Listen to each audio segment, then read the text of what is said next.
Freelance, l'aventure dont vous êtes le héros. Bien que le salariat demeure le modèle prédominant en France, de plus en plus de personnes se tournent vers le freelancing. Créer un statut d'auto-entrepreneur est facile, mais tirer un revenu avantageux de ce statut après 3 ans d'activité représente un défi pour beaucoup.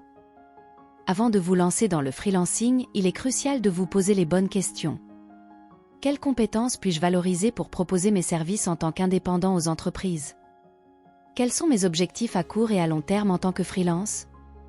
Quelle stratégie vais-je mettre en œuvre pour démarrer et faire progresser mon activité sans me laisser submerger par les tâches secondaires? Comment vais-je me préparer à cette transition professionnelle? Le livre propose des méthodes éprouvées à divers niveaux. Vision, définir clairement votre vision professionnelle et vos objectifs. Positionnement sur le marché, identifier votre créneau et votre proposition de valeur unique. Organisation personnelle, mettre en place des systèmes efficaces pour gérer votre temps et vos tâches. Prospection de clients et gestion de la relation, développer des stratégies pour trouver et fidéliser vos clients. Détermination d'un prix juste, évaluer correctement la valeur de vos services et établir des tarifs compétitifs. En suivant ces conseils et en mettant en pratique les méthodes recommandées, vous pouvez maximiser vos chances de succès en tant que freelance, même dans un environnement compétitif. Partie à n'importe qui peut devenir freelance. Chapitre 1. La peur fait partie de l'aventure. Explorer un territoire inconnu, appréhender l'avenir incertain et craindre l'échec, le jugement des autres, ainsi que nos propres doutes, peuvent freiner notre volonté de nous lancer dans l'aventure du freelancing. Il est crucial de comprendre ces éléments pour ne pas entraver le développement de votre initiative. Déconstruire les idées reçues sur le freelancing. Les stéréotypes persistent. Le modèle salarial, perçu comme offrant sécurité de l'emploi et protection sociale, demeure la norme. S'éloigner de cette voie ou opter pour une alternative peut sembler incompréhensible pour certains. Le freelancing est parfois associé à une certaine marginalité, à une rébellion en marge de la société. En outre, certains dévalorisent cette forme de travail ou gaspillent leur talent. Il est important de rester concentré sur ses propres aspirations et objectifs. Le freelancing peut émerger comme la voie la plus épanouissante, libérant des contraintes hiérarchiques et managériales, tout en offrant la possibilité de s'épanouir dans son domaine de prédilection. Affronter ses propres peurs.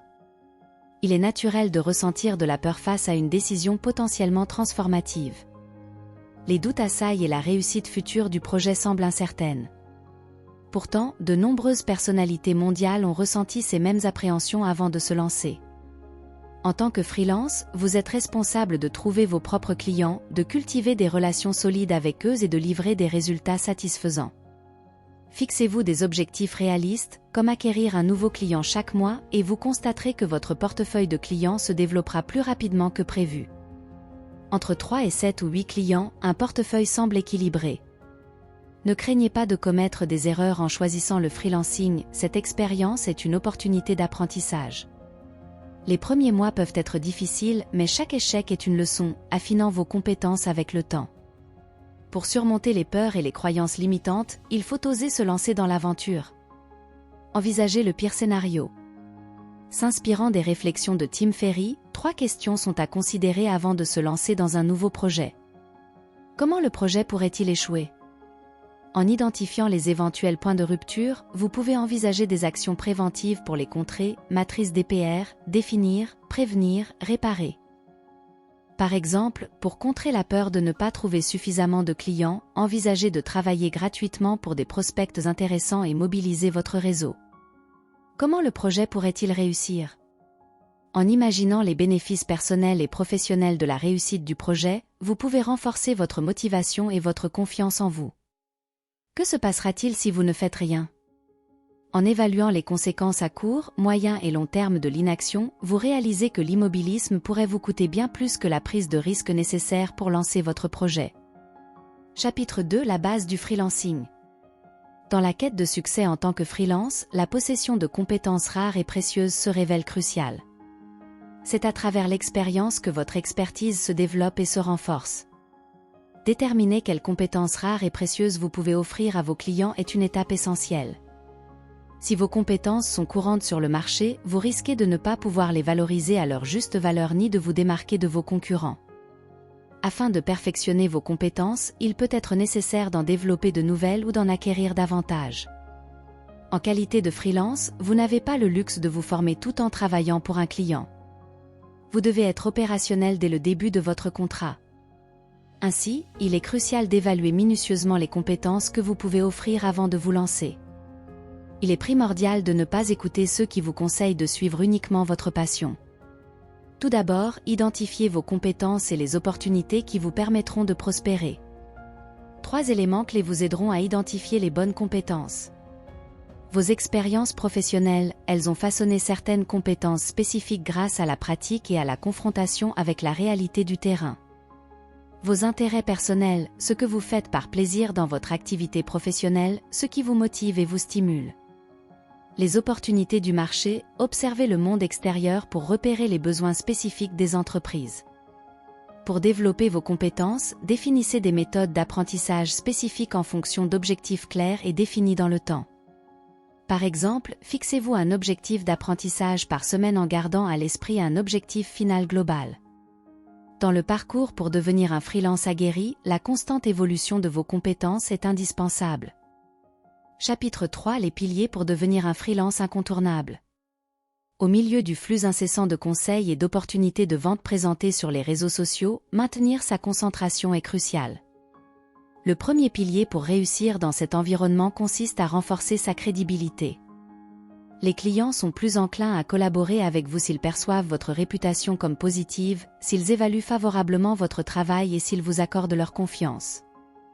Votre autorité dans votre domaine dépend de plusieurs facteurs, notamment votre niveau d'expertise, vos expériences variées, vos compétences, votre audience, votre réseau et la valeur perçue de votre offre. Le deuxième pilier repose sur l'importance de tisser des liens avec des partenaires stratégiques. Votre réseau constitue un soutien essentiel à votre activité. Il peut être développé et alimenté de diverses manières, telles que des rencontres informelles dans des espaces de coworking ou des recommandations de clients satisfaits. Le troisième pilier réside dans la maîtrise des grands principes de la vente. Bien que vos compétences et votre expertise soient indispensables, elles ne suffisent pas pour convaincre vos clients. Pour vendre efficacement vos services, vous devez d'abord écouter attentivement les besoins de votre client. Évitez les présentations standardisées et personnalisez votre approche en fonction des besoins spécifiques de chaque client. Vous devez démontrer rapidement comment vous pouvez répondre à leurs besoins particuliers en adaptant vos solutions à leur modèle économique. La valeur de votre travail se définit par l'ensemble de vos compétences rares et utiles, votre crédibilité, votre capacité à communiquer efficacement et votre réseau de partenaires stratégiques. Chapitre 4 : Construire sa vision pour anticiper le futur. Maintenir une clarté régulière concernant ses objectifs, se poser les bonnes questions et réfléchir à une vision à long terme sont des éléments essentiels pour naviguer avec assurance dans le monde du freelancing, éviter de s'égarer dans les tâches quotidiennes et donner un sens profond à son activité. Le lien entre votre vision et votre quotidien. Il est crucial d'avoir conscience de ces objectifs à long terme pour éclairer les journées parfois ternes. Les défis et les obstacles quotidiens peuvent sembler décourageants, mais chaque petit pas nous rapproche de nos aspirations ultimes. Se projeter sur le long terme, un exercice difficile. Pour les freelances, définir des objectifs à long terme et une vision est d'une importance capitale. Ces éléments doivent être personnalisés en fonction de votre domaine d'activité, de vos compétences et de vos passions. Les 3 dimensions indispensables pour construire sa vision. En travaillant en freelance, donner un sens à son travail est primordial. Vos aspirations personnelles doivent être alignées avec vos objectifs professionnels pour vous guider de manière authentique. Pour clarifier votre vision, regroupez vos réponses à différentes questions dans un document synthétique en suivant cette structure. Une phrase de synthèse résumant votre vision pour chaque aspect de votre vie, professionnelle, personnelle, relationnelle. Ce que vous souhaitez être, faire ou avoir, et pourquoi. Quelles sont vos motivations profondes? Votre vision intègre vos aspirations personnelles et votre conduite professionnelle. Par exemple, vous reliez le nombre d'heures de travail quotidien et hebdomadaire, le niveau de revenu désiré et le mode de vie que vous souhaitez adopter. Comprendre cette dynamique entre ces différents éléments est essentiel pour évoluer de manière épanouissante. Partie 2 : Construire son offre. Chapitre 5 : Comment choisir entre spécialistes et généralistes. Naviguer entre les deux mondes du généralisme et du spécialisme représente un défi constant pour les freelances. Le généraliste conserve un large spectre d'activités par crainte de ne pas trouver suffisamment de clients ou de ne pas répondre pleinement à leurs besoins, tandis que le spécialiste préfère se concentrer sur un problème précis exprimé par ses clients cibles. Les deux approches peuvent être justifiées. Le rôle de l'éducation dans cette dichotomie est significatif. Le système éducatif nous offre une formation initialement généraliste avant de nous encourager à nous spécialiser dans un domaine spécifique. Cependant, en tant que jeunes, nous manquons souvent d'expérience du monde professionnel, ce qui peut expliquer pourquoi tant d'entre nous changent fréquemment de domaine. Cette tendance reflète également une remise en question croissante du sens et de l'organisation du travail dans le monde actuel. Aujourd'hui, il apparaît que la combinaison de compétences pointues dans certains domaines, associées à une certaine flexibilité dans l'utilisation de compétences multiples, est la clé du succès. Les généralistes bénéficient d'une polyvalence qui leur permet de gérer efficacement leur activité à différents niveaux et de s'adapter à un monde en constante évolution. Toutefois, ils peuvent rencontrer des difficultés à aborder des tâches plus complexes et à se démarquer dans un marché compétitif. De l'autre côté, les spécialistes possèdent une expertise approfondie dans un domaine spécifique, ce qui leur confère un avantage compétitif et une plus grande crédibilité. Le choix entre généralisme et spécialisme dépend souvent des types de clients recherchés et de leurs besoins spécifiques. En combinant des connaissances généralistes et des compétences spécialisées, les freelances peuvent adopter une approche hybride qui leur permet de se démarquer par la profondeur de leur expertise tout en conservant une flexibilité essentielle. Ainsi, la conjugaison de compétences transversales et spécialisées offre une voie vers le succès dans le monde du freelancing, permettant aux professionnels de s'adapter aux exigences changeantes du marché tout en développant leur expertise dans des domaines spécifiques. Une stratégie efficace pour le développement de compétences repose sur la règle bien connue du 80/20, investir 80% de son temps dans l'approfondissement d'une ou plusieurs compétences spécifiques, verticales, et consacrer 20% de son temps à l'acquisition de compétences transversales, horizontales. Chapitre 6: Les premières briques pour construire votre offre.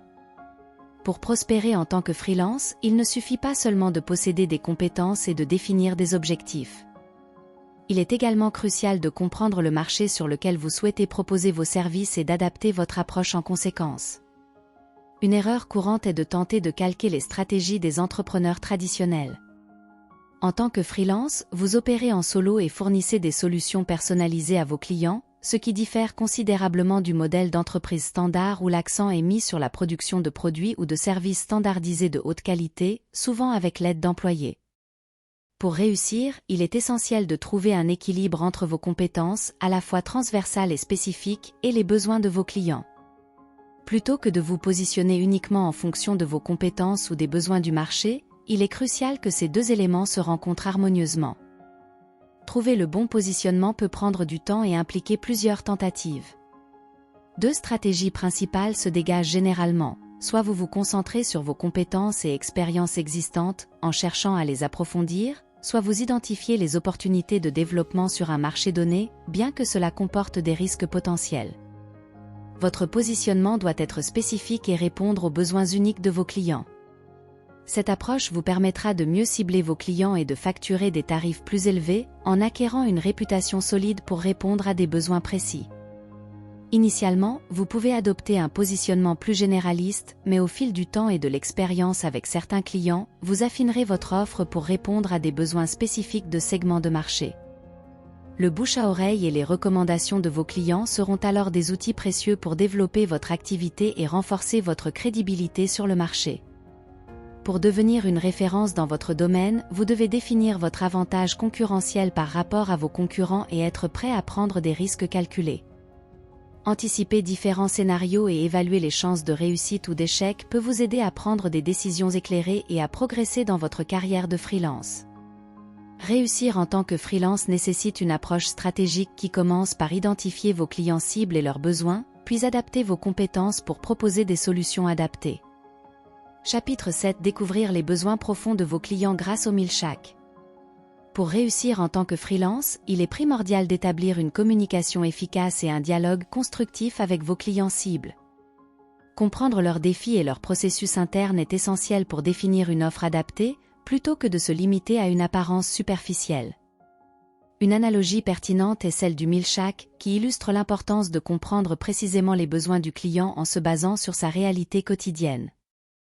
Par exemple, une entreprise cherchant à augmenter ses ventes de Milchak a réalisé que de nombreux clients en achetaient pour accompagner leur trajet vers le travail, cherchant un produit pratique et nourrissant.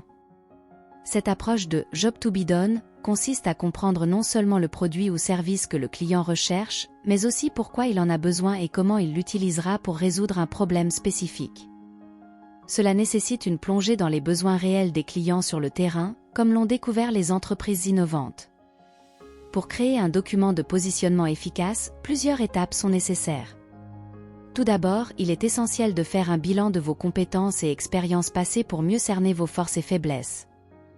Ensuite, définissez votre client idéal en réalisant une veille active sur vos réseaux professionnels et en analysant les offres d'emploi pertinentes. Comprendre votre client implique de poser les bonnes questions, écouter attentivement et approfondir les points importants pour saisir pleinement son contexte, ses objectifs et ses défis. Ensuite, identifiez les opportunités en réalisant des entretiens avec différents types de clients et en évaluant les solutions alternatives déjà proposées sur le marché. Enfin, rédigez votre document de positionnement en synthétisant les points clés, tels que l'identification précise des problèmes clients, les solutions alternatives envisagées et la manière dont vous pouvez vous démarquer. Gardez à l'esprit que le positionnement évolue avec le temps et l'expérience et ne cherchez pas à le perfectionner dès le départ. L'essentiel est de passer à l'action rapidement et d'ajuster votre approche en fonction des retours du marché et de vos propres aspirations. Partie 3 Méthodes et stratégies pour mieux vendre. Chapitre 8 La méthode des 90 jours pour atteindre ses objectifs. En tant que freelance, votre parcours est souvent ponctué de moments contrastés, des instants de légèreté où vous vous sentez porté par la liberté de créer et de choisir votre rythme de travail, et des moments de doute où vous vous interrogez sur vos véritables aspirations. Pour mener à bien votre projet, il est essentiel de maîtriser la gestion du temps, de vous concentrer sur les tâches les plus stratégiques et de veiller à ne pas tomber dans le piège de la surplanification au détriment de l'action.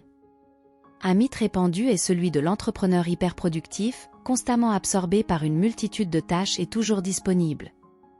Toutefois, cette quête effrénée de productivité peut entraîner une confusion entre les tâches prioritaires et secondaires, ainsi qu'une négligence de votre bien-être personnel.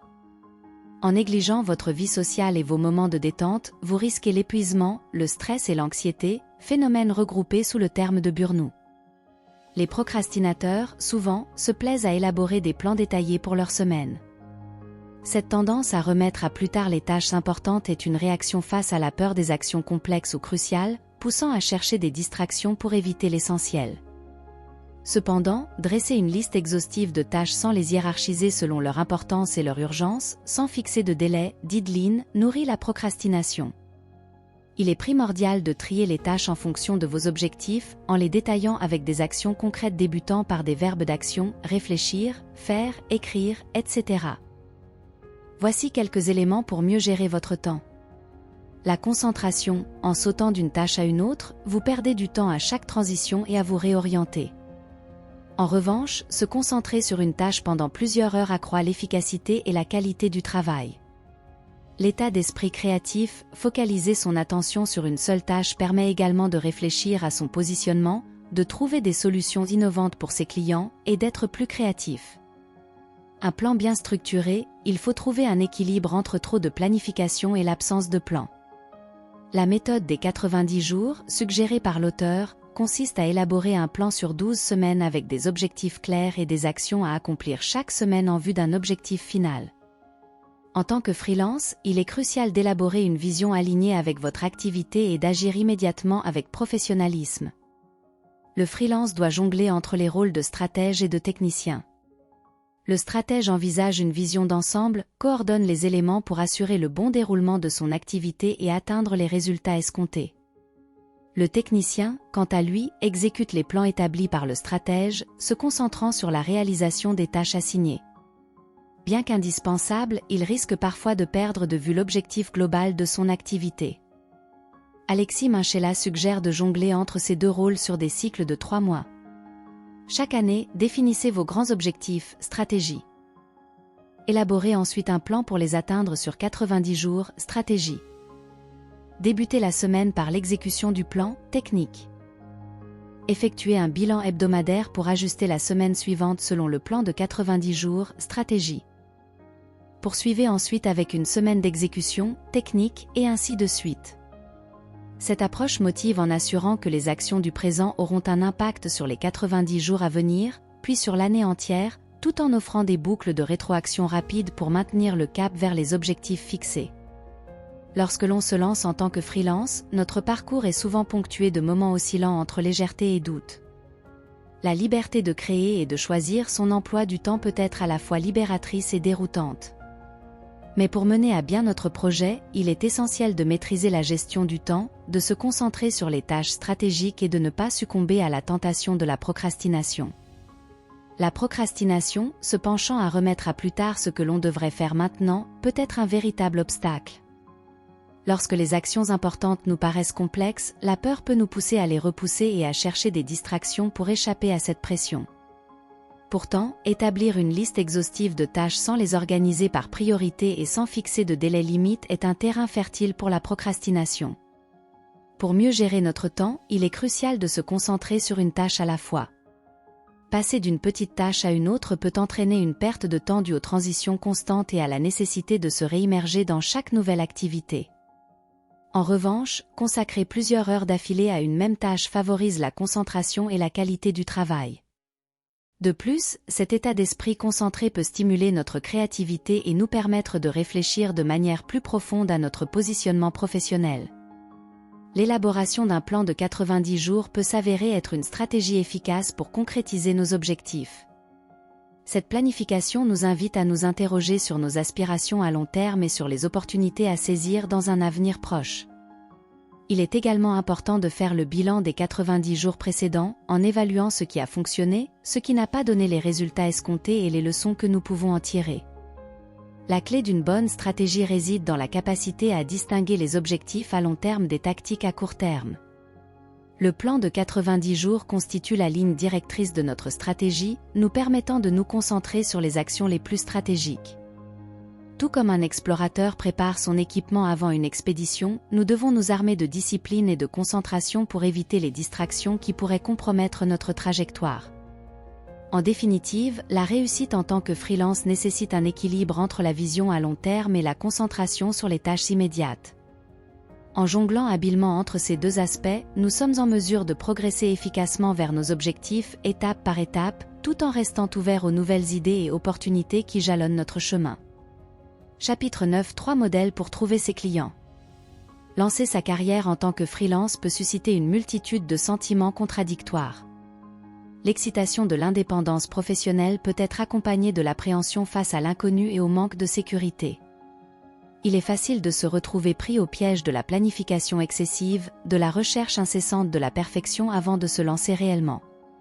Cependant, le véritable progrès réside dans l'action concrète, entrer en contact avec des clients potentiels, comprendre leurs besoins réels et fournir des solutions adaptées.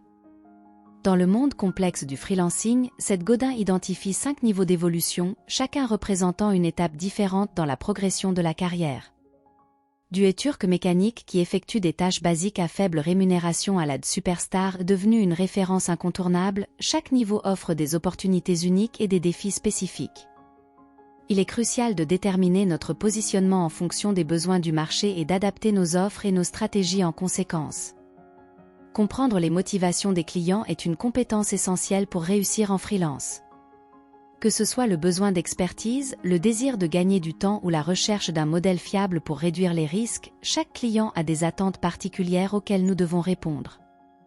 En adaptant notre approche et notre offre à ces besoins spécifiques, nous augmentons nos chances de succès sur le marché. Pour trouver des clients, plusieurs stratégies s'offrent à nous. Tout d'abord, exploiter notre réseau professionnel et personnel peut s'avérer être une source précieuse de recommandations et de contacts. Ensuite, la prospection directe exige une approche proactive et ciblée pour attirer l'attention des clients potentiels. Enfin, la création de contenu à long terme peut être une stratégie efficace pour se positionner en tant qu'expert dans son domaine et attirer des clients de manière organique. En résumé, le freelancing est un voyage rempli de défis et d'opportunités. en comprenant nos propres aspirations et les besoins du marché, en adoptant une approche proactive dans notre démarchage et en cultivant un réseau solide, nous sommes en mesure de bâtir une carrière florissante en tant que freelance. Chapitre 10. Devenir son propre média, sans en faire trop. Au cœur de votre activité freelance réside votre marque, une représentation de votre vision, de votre univers et des messages que vous souhaitez véhiculer. Votre identité en ligne est un élément clé dans cette démarche. Vous pouvez choisir d'incarner votre marque personnellement ou de la présenter sous une forme plus professionnelle avec un nom de marque distinct. La création d'une identité en ligne solide implique une mise en scène réfléchie, une stratégie marketing précise et une compréhension claire de votre public cible et de vos offres. Il s'agit de choisir ce que vous souhaitez mettre en avant tout en définissant des limites. Investir dans votre présence en ligne peut être considéré comme la construction d'un actif précieux à long terme. En produisant du contenu de qualité et en vous positionnant sur des sujets spécifiques, vous attirez l'attention et gagnez la confiance des clients potentiels. Cependant, les résultats peuvent être variables et nécessitent un engagement constant. Que vous choisissiez de communiquer sous votre propre nom ou sous une marque distincte, certains principes demeurent essentiels pour construire une marque personnelle puissante. Ces principes comprennent la transmission d'une expertise, le partage authentique d'expériences, la focalisation sur un nombre limité de thématiques et la cohérence dans votre point de vue, partagé de manière régulière. Au-delà de la simple présence en ligne, la construction d'un capital social est également cruciale. Il s'agit de développer des ressources et des connexions qui vous permettent de mobiliser votre réseau professionnel et de créer des interactions de qualité avec votre public cible. Enfin, créer une connexion émotionnelle avec votre audience est essentiel pour développer un réseau solide et fidèle. En partageant votre personnalité et votre vision du monde, vous créez un écosystème unique autour de votre marque, favorisant ainsi le développement de votre activité freelance. Chapitre 11. Doper sa crédibilité grâce au contenu. Il est crucial dès le début, voire même avant de lancer votre activité freelance, de se concentrer sur le développement de contenu. Cette stratégie permet non seulement d'attirer de nouveaux clients, mais aussi de maintenir un lien solide avec ceux déjà acquis. La création de contenu de qualité est un aspect essentiel du content marketing, offrant des retours sur investissement à long terme plutôt qu'immédiats. Dans un paysage saturé d'informations en ligne, il est primordial de se démarquer en offrant des informations et des compétences précieuses qui répondent aux besoins spécifiques de votre audience.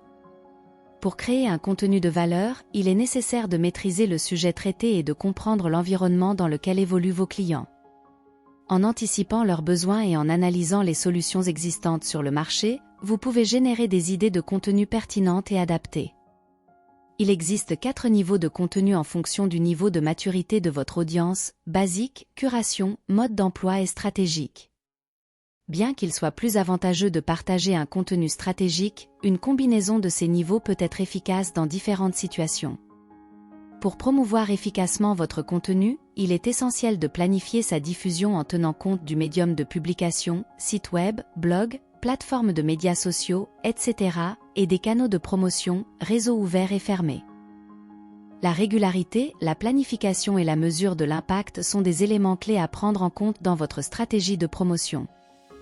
Développer une routine de création est également crucial pour maintenir la qualité et la cohérence de votre contenu. Il est conseillé de se concentrer sur un ou deux formats initialement, avant d'explorer d'autres formats au fur et à mesure de votre progression. En suivant ces principes, vous pouvez développer un contenu engageant et pertinent pour votre audience freelance. Partie 4. Convaincre ses clients et développer son business. Chapitre 12. Définir un prix juste pour son offre. Déterminer un prix juste pour vous-même et pour votre client constitue souvent un défi majeur en tant que freelance. Au-delà du simple temps de travail, votre tarification doit également refléter la valeur de vos connaissances et compétences acquises au fil de vos expériences professionnelles. Alexis Minchella recommande d'évaluer plusieurs paramètres avant de fixer le prix d'un projet pour garantir une estimation équitable. Le coût de votre service, qui inclut le temps de travail ainsi que les coûts structurels comme le matériel et les logiciels. Pour réaliser un profit, votre prix doit dépasser ses coûts. Le prix que votre client est prêt à payer, qui englobe beaucoup plus un bénéfice. La valeur de la mission, liée à l'impact que vous apportez à l'entreprise de votre client. Facturer en fonction du temps passé peut compromettre votre efficacité, car cela ne prend pas en compte la valeur réelle de votre travail. il est préférable de vendre la valeur de la solution que vous apportez plutôt que le temps que vous y avez consacré. Pour déterminer un prix compétitif, commencez par examiner les tarifs pratiqués par d'autres freelances dans votre domaine. Ensuite, utilisez la méthode des 90 jours pour établir votre taux journalier moyen en tenant compte de vos objectifs financiers, de vos coûts mensuels et du nombre de jours dédiés à vos clients. En négociant, ancrez le prix de votre prestation en fonction de sa valeur perçue par le client et des circonstances du marché. Posez des questions pertinentes sur le business model de l'entreprise, ses objectifs et ses attentes pour mieux adapter votre offre. Proposez plusieurs niveaux de prestations, mais pas plus de 3, pour simplifier le choix du client. Pour des prestations haut de gamme, n'hésitez pas à faire appel à des spécialistes pour garantir une qualité optimale. En suivant ces conseils, vous pouvez établir une tarification juste et compétitive pour vos services de freelance. Pour accroître la valeur perçue de votre travail, Alexis Minchella suggère plusieurs stratégies basées sur ses propres réflexions et celles d'autres freelances, partagées notamment dans le podcast Tribu Indé. L'objectif est de comprendre pleinement les bénéfices réels que votre travail apporte à votre client afin de pouvoir ajuster vos tarifs en conséquence. Il est essentiel de mettre en avant le bénéfice émotionnel de vos services, c'est-à-dire l'impact positif sur le bien-être, la réduction du stress dans les équipes ou la facilitation des tâches. Cette valorisation doit être formulée de manière pertinente en fonction de la connaissance que vous avez de votre client. Cependant, il est important de ne pas augmenter excessivement vos prix par rapport aux standards du marché, même si vous augmentez la valeur perçue par votre client. La question de travailler gratuitement est également abordée. Bien que cela puisse être tentant, surtout au début de votre activité, il est crucial de le faire de manière stratégique. Travailler gratuitement peut être une bonne décision si plusieurs critères sont respectés. Vous choisissez volontairement cette mission gratuite plutôt que de la subir. La réalisation de ce travail est stratégique pour le développement de votre activité. Ce type de travail a déjà été bénéfique pour d'autres en augmentant leur crédibilité. Le résultat de votre travail bénéficiera d'une visibilité, comme sa publication ou l'association de votre nom. Vos clients ne demandent pas un investissement de temps excessif. Vous avez l'opportunité d'acquérir de nouvelles compétences. Dans ces conditions, travailler gratuitement peut s'avérer rentable à long terme, car cela contribue à enrichir votre portfolio, accroître votre visibilité, renforcer votre crédibilité et élargir votre réseau professionnel. Chapitre 13 : Apprendre à mieux vendre. Pour se démarquer efficacement dans le domaine du freelancing, il est impératif de perfectionner certaines compétences clés tout en maîtrisant des outils de marketing et de négociation commerciale pour convaincre et vendre avec succès. Un piège courant à éviter est celui du freelance canapé, qui se contente de ses clients existants sans chercher activement de nouveaux prospects ni anticiper les évolutions du marché. Il est crucial d'apprendre à négocier et à vendre ses services afin de s'adapter aux changements potentiels du marché et de développer son activité, tout en renforçant sa confiance en soi. Avant même le premier rendez-vous avec un client, il est essentiel de collecter des informations pertinentes à son sujet, de préparer des questions ciblées et d'anticiper les prochaines étapes. Cette approche démontre votre intérêt pour son activité et ses besoins, ce qui renforce la confiance du client. S'inspirant des stratégies de la série à succès La Casa de Papel, Alexis Minchella propose une méthode et des processus clés pour une négociation commerciale réussie. Cela inclut la définition d'objectifs communs, la construction d'une équipe au rôle clair, une préparation minutieuse, la démonstration rapide de sa valeur, la gestion des obstacles et le maintien d'un contact régulier pour rassurer le client tout au long de la mission. Pour construire une proposition commerciale irrésistible, il est essentiel de suivre une structure claire et concise. Cela comprend la situation initiale du client, l'objectif à atteindre, les mesures du succès, la méthodologie, le temps et les coûts, les responsabilités conjointes et les références. Enfin, mettre en avant sa rareté crée de la valeur en montrant que vous êtes demandé, ce qui renforce votre attractivité auprès des clients potentiels. Chapitre 14 : Dépasser les attentes de vos clients pour devenir irremplaçable. Après plusieurs missions, Alexis Minchella a réalisé l'importance de piloter chaque projet en collaboration avec le client, ce qui facilite le démarrage et permet de surmonter les éventuels obstacles rencontrés par le freelance. Impliquer activement ses clients dans le processus de travail est une stratégie intéressante. En effet, ces derniers possèdent également des connaissances précieuses qui peuvent être bénéfiques pour la réussite de la mission. Il est donc crucial de tirer parti de ces connaissances pour enrichir votre propre activité et garantir le succès de la mission. Dans le but de simplifier les échanges et de gagner du temps, il est recommandé de créer des systèmes simples. Cela peut passer par la liste des besoins en information à partager avec le client, lui permettant ainsi de répondre de manière efficiente aux demandes. Cette approche favorise une communication fluide et efficace, tout en expliquant clairement au client l'importance de ces informations et leur utilisation dans le cadre de la mission. Pour éviter de devenir dépendant des demandes incessantes des clients, Minshela suggère de mettre en place un système de suivi hebdomadaire. Ce document synthétise les tâches réalisées, les retours nécessaires et les questions éventuelles, offrant ainsi une visibilité claire sur l'avancement de la mission tout en limitant les contacts superflus. Enfin, pour maintenir la stabilité de votre activité, il est essentiel de valoriser votre travail et de créer de la concurrence.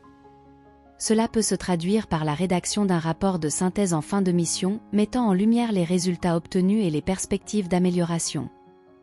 De plus, en proposant des solutions supplémentaires aux clients en fin de mission, vous augmentez vos chances de pérenniser la collaboration et d'explorer de nouvelles opportunités pour votre activité freelance.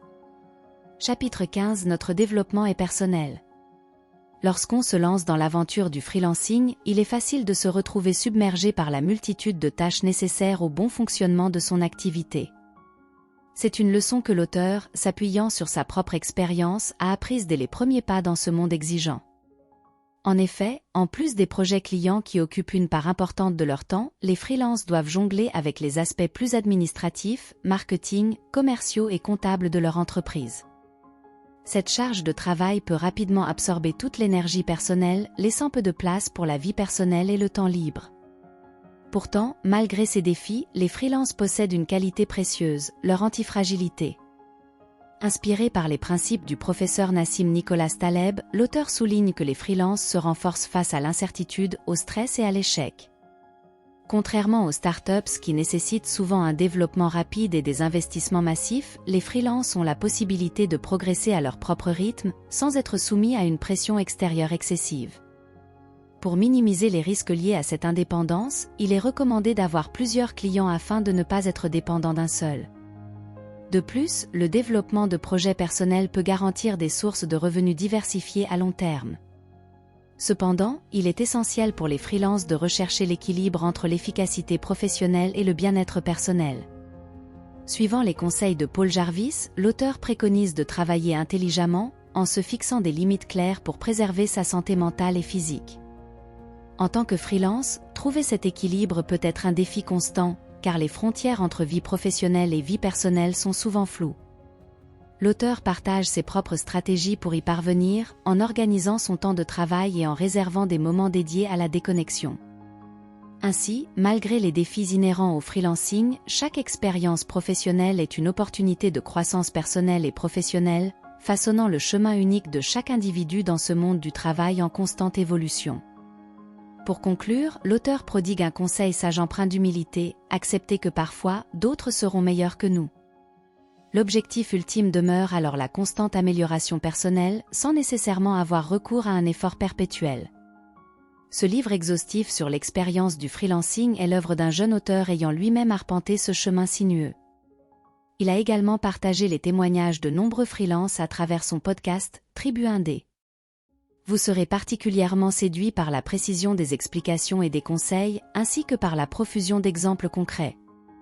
Destiné aussi bien aux débutants qu'à ceux désirant prendre du recul sur leur pratique, cet ouvrage offre un ensemble de bonus pour enrichir l'expérience de lecture.